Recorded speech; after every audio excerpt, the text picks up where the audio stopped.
Page 42, changing lanes. The top of the page, there's introducing a word for you called accidental. I thought we already had accidentals. I know we've been using them in the past. So, okay, fine, let's talk accidentals. An accidental is when you temporarily change the pitch of a note name. In other words, it could be a sharp or a flat or a natural. Those are the three that we use the most. There's a couple others, don't worry about them. But the three we use the most, the sharp, the flat, and the natural. And you understand how they work. And the rule is, well, people don't agree on the rule. But music has evolved over time. You see, a long time ago, hundreds of years ago, back in the middle, so an accidental was called relative. That is, a sharp, you would take it up a half step from where it's at. A flat would go down a half step, and there was no natural signs at all. All you had were sharps and flats. Okay. So if you had, let's say, an F in the music, and then they wanted an F sharp, they'd put a sharp sign in front of the F. Well, that would mean that now all the Fs will be sharped for the rest of the piece. And if they wanted to sharp it again here, they would simply give it another sharp. You would go up from where you're at. It's relative. So the F sharp would be raised again to an F double sharp. And then if they wanted to take it back down, they would put a flat sign in front of it to take it down a half step. If they wanted to go down 2 half steps, they got to give it 2 flat signs. And that's how it worked. It was relative to where you're at. Now the accidental is only good for the measure it's in. And it's absolute. It's not relative anymore. Now it's absolute. So if you have an F sharp, that's it. If you want to sharp it again for an F double sharp, you got to give it the symbol for F double sharp. Don't worry about that right now. The point is it's absolute. So the rule for accidentals, it's good from that point on for the rest of the measure in that staff. Now the part of the rule that people don't agree on much of anything in music. So you're going to find people, kind of depends on what instrument you play, I think.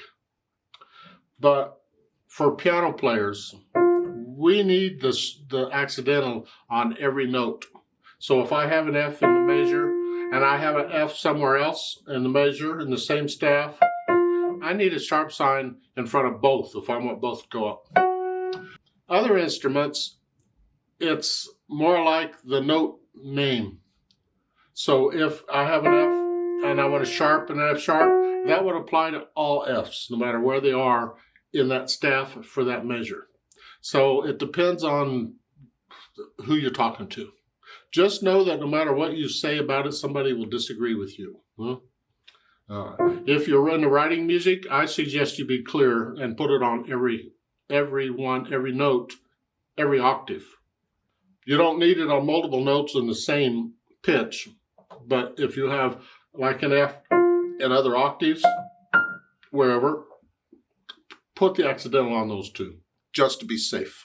Now, let's talk changing lanes. I'll look it over. It's a page long.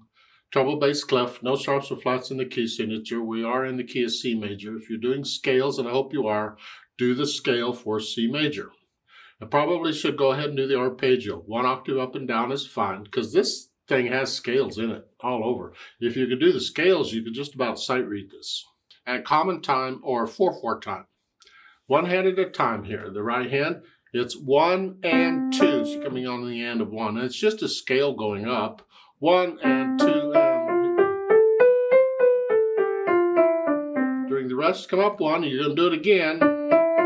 It's the same feel. It's the same fingering as C major, but we're starting on Ds and going to... That happens a lot. We just do it. Measure 5, come up again, do an E. Now, reach down 1 here and going up from G. Yeah, you don't have to go that fast. I've been doing this forever. And it looks like, if you look at measure 7 and 8, this is multiple octaves, more than 1 octave. In that case, maybe when you're doing the scale, you should be doing 2 octaves. But make sure you can do the scale first. Just do 1 octave until you're comfortable with, you can do it without looking and you're sort of comfortable with going over the thumb or passing the thumb under, whatever, stick with 1 octave. And then when you can do that, go ahead and do the 2 octaves. The arpeggio, I think you can just stick with 1 octave for a while. Then for measure 9, or going on, measure 11, it's just a 5/7 chord here and then here. Okay. Left hand, you're starting out with the chords. C chord, then 5/7, G7. Then measure 9, the left hand gets the scales. 1 and 2. Basically doing the same thing as the right hand did, except the last 2 measures. The last 2 measures, you get the F sharp. Remember, all the rest of the Fs in that measure are sharped automatically in that staff. So in that last F, they want a natural, they have to give it a natural sign. And that natural sign is now good for the rest of the measure, because it's an accident. So we put the hands together. It shouldn't be too hard, because it's really only one hand playing. Hold this down until you play the D, because that's a quarter note.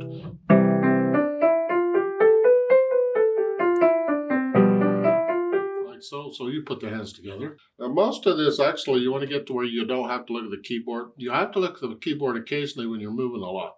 Like the last line, the right hand ends here. When you got to come up here, you have to look at the keyboard for that. But otherwise, on most of this, I don't think you have to. Well, the left hand has to look too. I've missed it. Measure 8, you're here. Measure 9, you got to go here. You got to look for that. But otherwise, you shouldn't have to look, unless I find something else. Now in measure 8, that you see the cross 4/1, that's just telling you the fingering. You're here in the last note in measure 7, you're crossing over 4th finger over 1. Again, if you relax, it'll do it.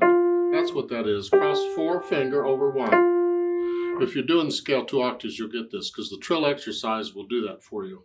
Now once you put the hands together, then I'll go back over it slowly and get rid of any hesitations anywhere. And after the hesitations are gone for now, I'll add the articulation. And this is, you're connecting the 8th notes, but the quarter note, the chords are staccato. And I'm flexing, I'm on it, and I'm just bouncing off. And the challenge there is, can you still get all the notes down at the same time? I don't. Maybe you can. I don't know. And that's what. And you say, wait a minute, what about back up here? You told us a little bit ago to hold that down until you did that, because it's a quarter note. But now it's staccato. So why did you tell us before? And the answer is because when I first learned the piece and the notes, I'm not doing articulation. I'm playing them exactly as written, and it's important that we be exact. So on a quarter note, give it the full count. We do the articulation later. As it works out, there's staccato, so you are going to lift up.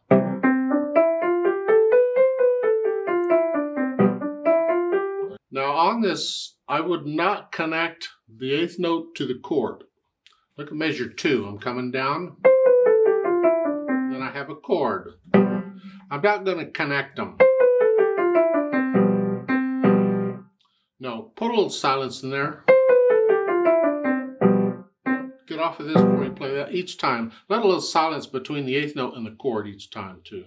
Because it could be interpreted either way, and you can do it either way. Either way is okay. I just prefer, and I'm suggesting that you put silence in between them.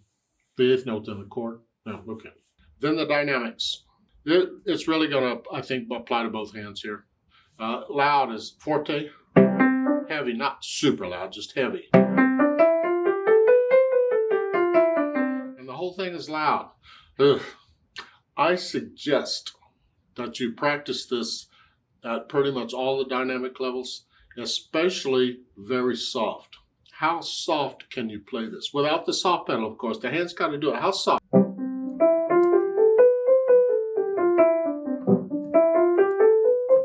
You don't have to go that fast. But the point is, how soft can you play this? Because it's more difficult to play soft than loud. So very light. And yet you got to get the note down all the way or it won't sound. And listen very carefully. Then the speed. Well, it's up to you. How fast can you do these evenly? Remember the natural accents? 1, 2, 3, 4. 1.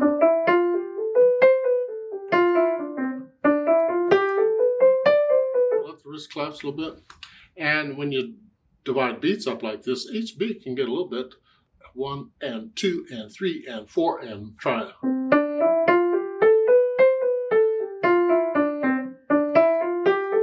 Let the wrist claps on each. It's good practice. Try it real slow on every beat like we do in the scales. And every 2 beats, every 3 beats, here, just give the first note an accent. Like that. It feels a little weird. And then every 4 beats, and then of course the whole measure, but that's fast. Yeah, but try it slowly with the different beats on the different notes. And again, the idea is when you can accent any note at any time with any finger, you have the control you're after. That's what you want. Yeah. So as far as the speed goes, it's up to you on how fast you can play this accurately.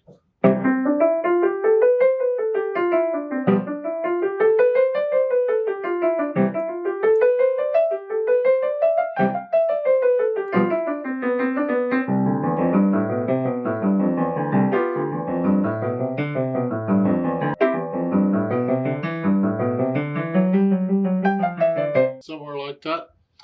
You don't have to take it that fast. You can take it slowly or faster. If you can do it faster, it's fine. Let's play this together very slowly and check the notes and the rhythms. I'll give us 4 counts. I'm going to put the metronome on 8th notes because there's 8th notes all over the place. We're not performing it. We're just checking notes and rhythms. I will do the staccatos. I'll give us 4 quarter note counts to come in. 1 and 2 and ready and go and 1 and.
And 2 and 3 and 4 and on.